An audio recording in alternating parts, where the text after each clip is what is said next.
Ready. Good evening, ladies and gentlemen. My name is George Osei, HonestyLiesHere.com.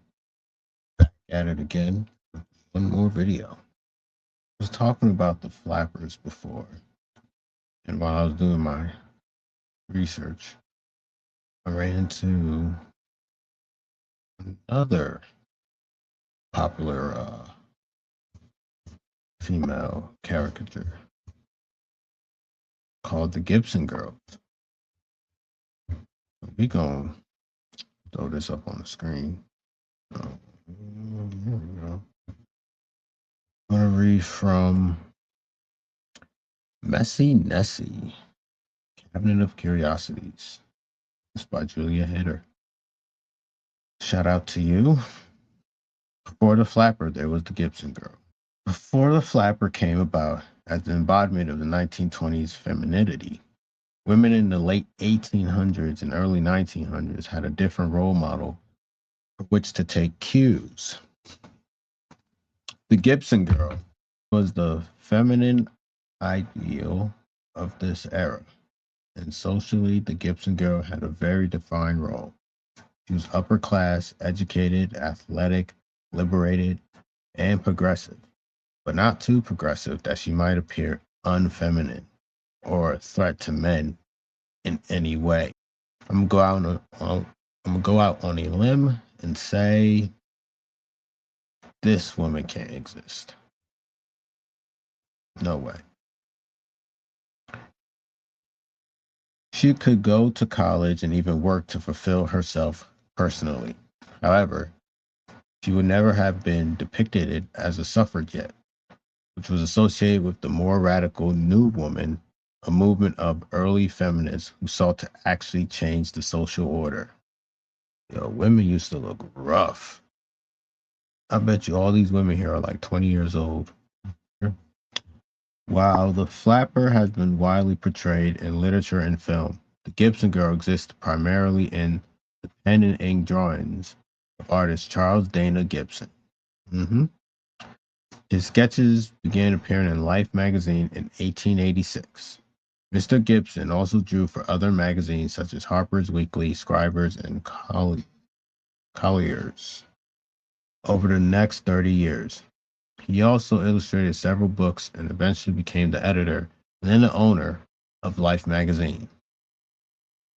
So this is a time period where you can work at a place and then you work your way up the company to the point where you can own it. Can't do that today, mostly due to minimum wage, but that's... The girls in Gibson's sketches were defined by a very specific physical look. Her face was delicate, beautiful, and youthful. It was frequently at ease or had a haughty expression. The signature Gibson girl hairstyle was long and curly and piled on the top of her head in a massive buffet, pompadour, or chignon. Yeah, that's like 4 beers. Definitely. This one might be my favorite, though. All right. Gibson girls also had an iconic body shape that combined elements of fragility and voluptuousness. It was very curvy, but still tall and slender. Thus, the Gibson girl gave an air of being sexy and curvaceous without being lewd. Women attempted to achieve this exaggerated body shape themselves by wearing so-called swan-bill corsets that forced their torsos forward and their hips back into an S shape. What a time.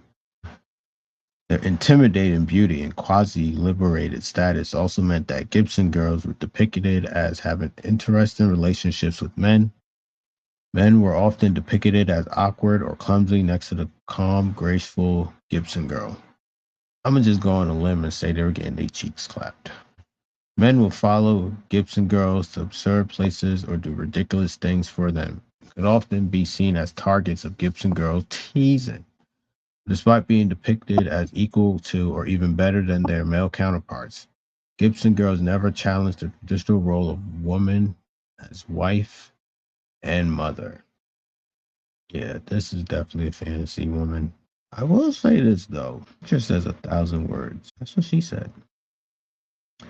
Can't tell, but they're poking at a man, slightly torturing him with no concern on their face.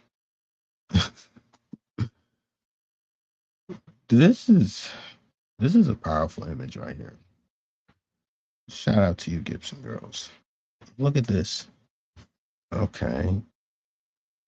Ready to do some tricking. Got his tricking suit on. Both of his hands in his pocket. She ain't give him no play though.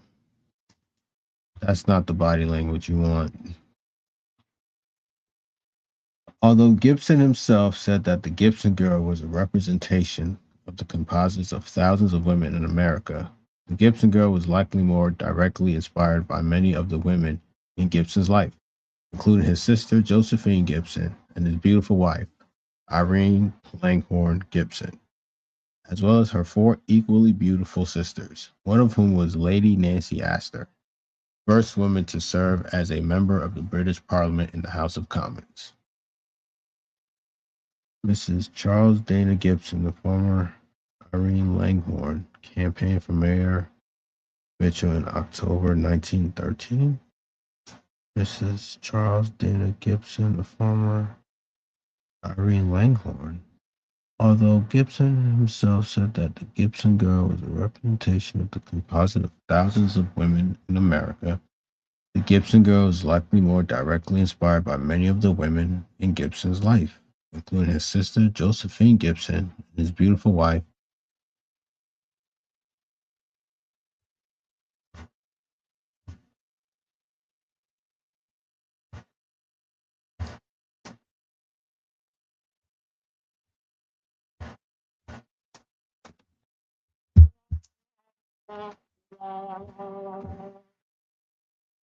Oh, yo, dog, dog.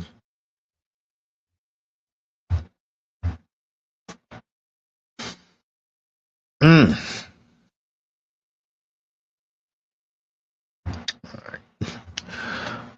Although Irene embodied the physical look of a Gibson girl,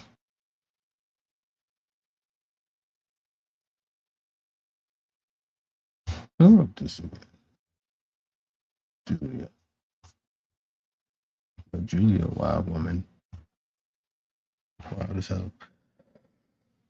She didn't always fit the social role of a Gibson girl. She was active in progressive politics, promoting causes for children and encouraging education and suffrages for women. Okay, hold on. Hold on now.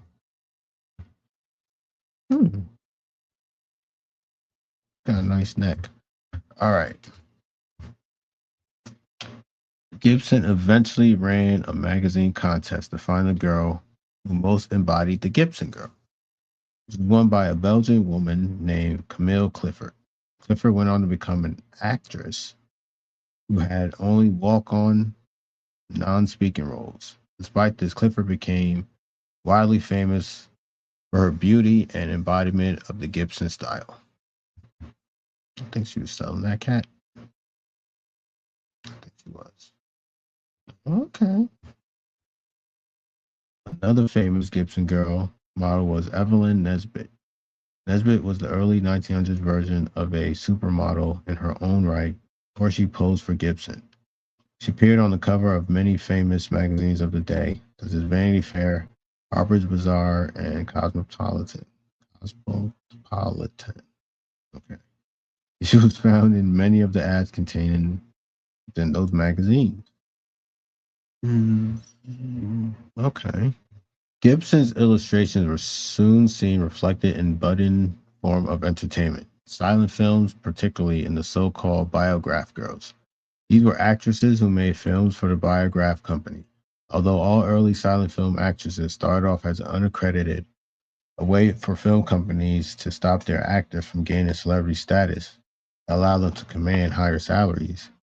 Biograph eventually buckled this trend and made actors like Florence Lawrence, that's a great name, Mary Pickford into the first movie stars. These films were seen in many other countries outside the US, spreading the image of the Gibson girl around the world. Okay. Okay.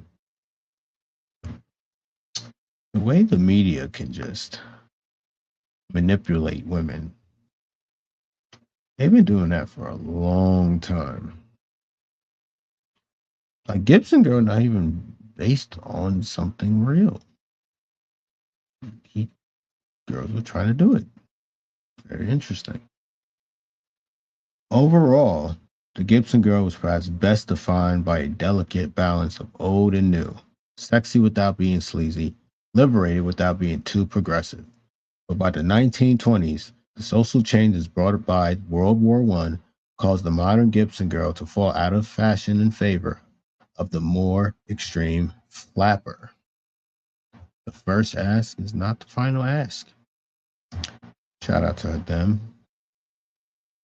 Gibson Girl predates the flapper. A lot of similarities, a lot of overlap there.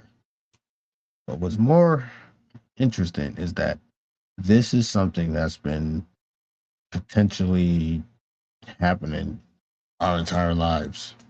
This progression of the strong feminine woman.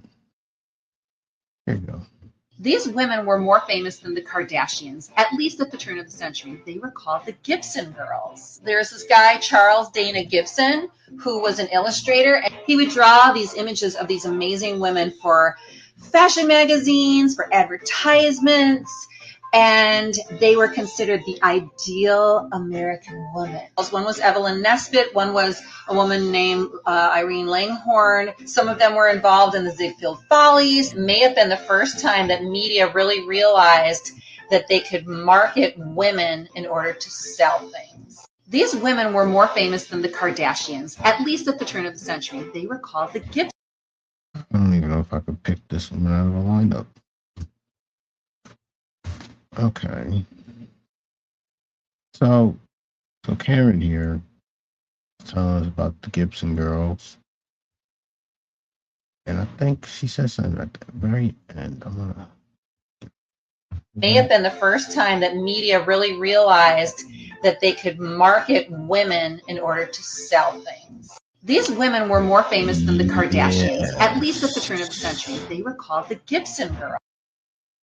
Thank you. Thank you, Susan. Yes, these were Gibson girls opened up the lane for marketing. This is very important because the lane for marketing starts to open up, and then you get the beginning of the roaring 20s, the economic boom. Money is flowing right now. That is quite important. Hold on to. The roaring 20s also had the flappers, who were more extreme than the Gibson girl, considering that the flappers existed, right? Huh. Art often imitates life. Okay, let's cut it off here. We are going to end this. So, like, comment, and subscribe wherever you see this. It'll be easy.